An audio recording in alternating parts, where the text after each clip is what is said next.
Nuestro director Juan Roberto Vargas entrevistó al ministro de Hacienda. ¿Qué se siente ser el ministro que todos voltean a mirar en los consejos a pedirles eso, plata? Pues la mayoría de las veces cuando no podemos hacer las cosas, un poco de tristeza realmente, porque nos gustaría hacer mucho más. Los programas en un 99.9% son programas atractivos, importantes, y desgraciadamente en muchos casos no hay la plata, entonces uno se siente mal.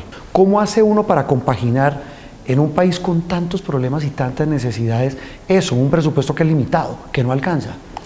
Lo mismo que en los hogares, no podemos comprar los 10 libros, tenemos que ver a ver cuáles son los 3 o 4 más importantes. Los urgentes. No podemos comprar esos zapatos de marca, tenemos que ver a ver unos zapatos que sirvan su propósito, pero que no impliquen tanta plata, y ese es el día a día. Si usted pudiera definir, ministro, la prioridad de este presupuesto, ¿para usted cuál sería?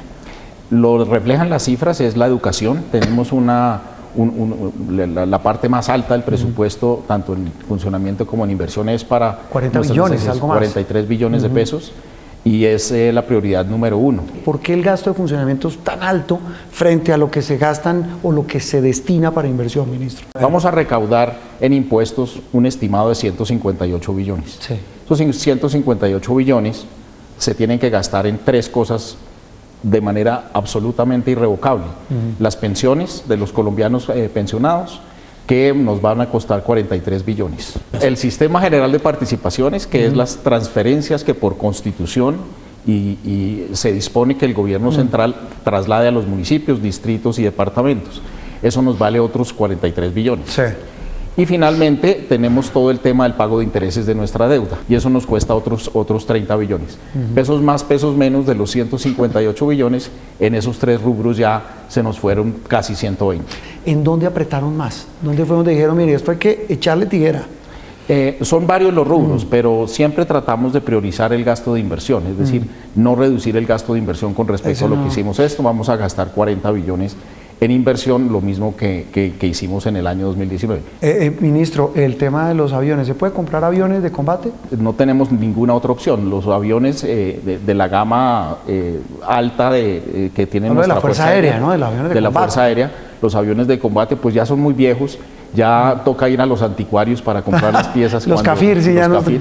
Entonces es necesario reemplazarlos, ya hay un programa, ya hay la necesidad absoluta de hacerlo. Entonces, si bien no va a ser posible en el año 2020 empezar ese programa, pues es un programa de 1.000 millones o un poco más de dólares que iremos viendo cómo hacer, porque es una absoluta necesidad. ¿Hay presupuestado vender activos del Estado?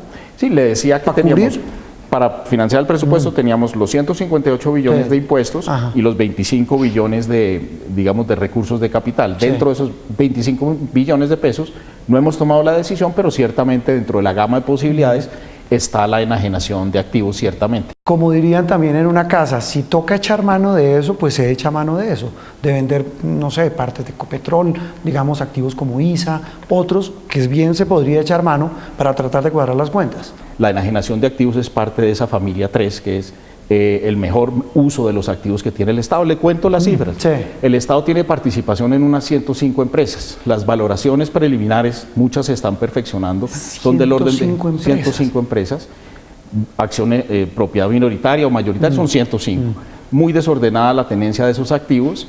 Estamos examinando manera de usarlos mejor, pero eso vale del orden de 50.000 millones de dólares a ojo de buen cubero. Es decir, ¿hay de dónde echar mano? Pero, mejor dicho, la tranquilidad es absoluta, simplemente es tratar de hacerlo bien y de hacerlo con el tiempo y con la calma que se requiere. Esta semana, en los últimos días, el Banco de la República bajó el pronóstico del crecimiento de la economía. ¿Qué lectura le hace? Mire, 2 cosas. El vaso medio vacío, que es el dato del primer trimestre, no fue un dato bueno, estábamos esperando un poco mejor. Nos fue muy mal en construcción, y en construcción en el área específica de vivienda diferente a la vivienda de interés social. Si uno excluye la construcción, el resto de la economía está funcionando más o menos como esperábamos. Entonces el vaso medio vacío. El vaso medio lleno es: esta economía está rebotando. Los indicadores de inversión, los indicadores de importación de maquinaria y equipo, los indicadores de expectativas de los comerciantes, los indicadores de lo que está pasando en la calle, ventas, cosas como las ventas de vehículos, sugieren que la economía está rebotando, y está rebotando más rápidamente de lo que mucha gente Cuando cree. usted dice rebotando es que ya tocó Tocó un pico fondo más o menos y en está- el 2017, por ahí, empezó a rebotar muy lentamente, pero se está acelerando. Espero, y el gobierno está en esa línea, un crecimiento del 3,6% este año. El tema del desempleo, ministro. Bajó un poquito frente al mes de mayo, el de junio, pero sigue siendo muy alto. ¿Por qué? ¿Por qué creo? ¿A qué atribuye usted? Sin lugar a dudas es la preocupación número uno que tenemos en este momento, no solo el gobierno, sino el país en general. Es el primer tema en la encuesta Es el Gallup. primer tema y con razón. Tenemos índices de desempleo que, pues, los últimos datos de junio bajó un poco, como usted bien dice, pero siguen siendo del 9 y tantos por ciento. El 4, sí. Tenemos una informalidad que todavía es muy alta, tenemos un mercado laboral que tiene una confluencia de factores difíciles de desenmarañar los unos de los otros, de tal manera que una respuesta sencilla no es posible. Sí. Tenemos factores por el lado de la oferta de trabajo, la gente que está buscando trabajo, que está en el mercado laboral es menos de la que había hace un año. No obstante el hecho de que muchísima inmigración venezolana ha entrado y ellos tienen una participación en el mercado más alta. ¿Qué hacemos con los jóvenes? Se lo digo porque es realmente el gran tema que hoy preocupa a los padres de familia, a la gente, porque ellos pues, son el sustento de una sociedad que debe basarse en ellos, en los jóvenes. Sin duda, la cifra más alta de desempleo está entre los menores de 25 años Sí, y eso eso es lo un drama. muestran, y eso llevamos muchos años en eso. Eso refleja inadecuaciones entre la educación y las necesidades de la economía, refleja problemas asociados con el posible costo que tiene contratar a una persona joven vis a vis una persona con más experiencia, los costos relativos. Hay unas distorsiones que se tienen que ir corrigiendo. El gobierno está obviamente activo en estos programas. Por ejemplo, uno de los programas bandera del presidente Duque es tratar de que los jóvenes que salgan del bachillerato tengan a su vez una formación técnica, una formación básica que les permita defenderse mejor en el mercado. Eso de que haya una doble titulación, por decirlo así, es algo que ayuda mucho. La ley de financiamiento bajó impuestos para las empresas con el argumento central, entre otros, de reactivar la economía y generar más empleo, pero muy despacio la reactivación y poca creación de empleo. Yo me atrevería a decir que ha pasado muy poquito tiempo, apenas llevamos 6 meses al amparo de esa ley. Las decisiones en materia de procesos de inversión y proyectos ambiciosos de inversión y las relaciones y las decisiones de contratación inherentes a esos proyectos no siempre suceden rápidamente. Entonces tenemos que darle un compás de espera para ver si esa tesis es o no es una tesis que nos deba preocupar. Por sus efectos, digamos, en la práctica. La reforma pensional, ¿cuándo tienen previsto presentarla? Nosotros estamos trabajando desde hace bastantes meses, desde el año pasado, de hecho, en tratar de tener una propuesta que tenga varias características. La primera, que sea ampliamente discutida en el país. Por eso se han creado unas mesas de trabajo. Se tiene una página web para la participación ciudadana, sí.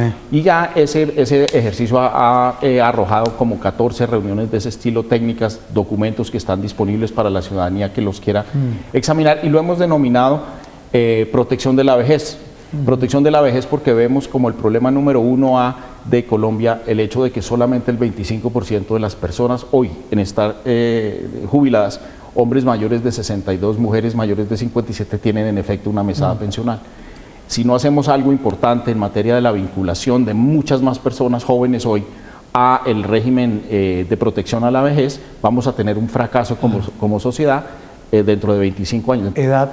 ¿El aumentar la edad? Eso no lo ha dicho el presidente y hay que ser muy tajantes, eso no se va a cambiar. ¿Cuándo tendremos proyecto? ¿Me recuerda? Aproximadamente en el mes de octubre, noviembre tendremos ese proyecto. Ministro, recorriendo los pasillos del ministerio, recordaba que muy cerca de aquí queda el Banco de la República, Sí, señora, ¿no? queda El muy banco cerca de emisor. ¿Usted cada cuánto va allá?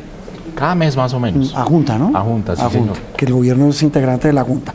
A propósito de eso, otro integrante de la Junta, el gerente, el doctor Echavarría, recuerdo un par de meses, habló de lo que hablábamos hace un rato usted y yo en la entrevista del estancamiento de la economía.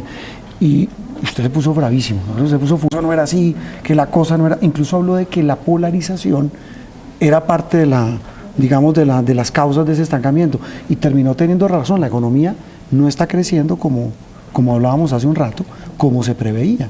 Sí tenía razón. Dos cosas. Uno, no me puse bravísimo. ¿No? No, pero simplemente me se pareció... puso bravo. No, para nada.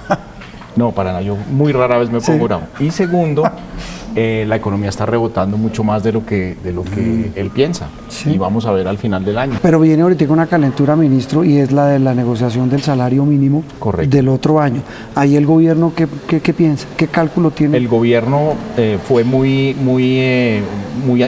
fuerte en su planteamiento el año pasado. Dijo, queremos subir el salario, queremos un gobierno basado en que los colombianos tengan más salario.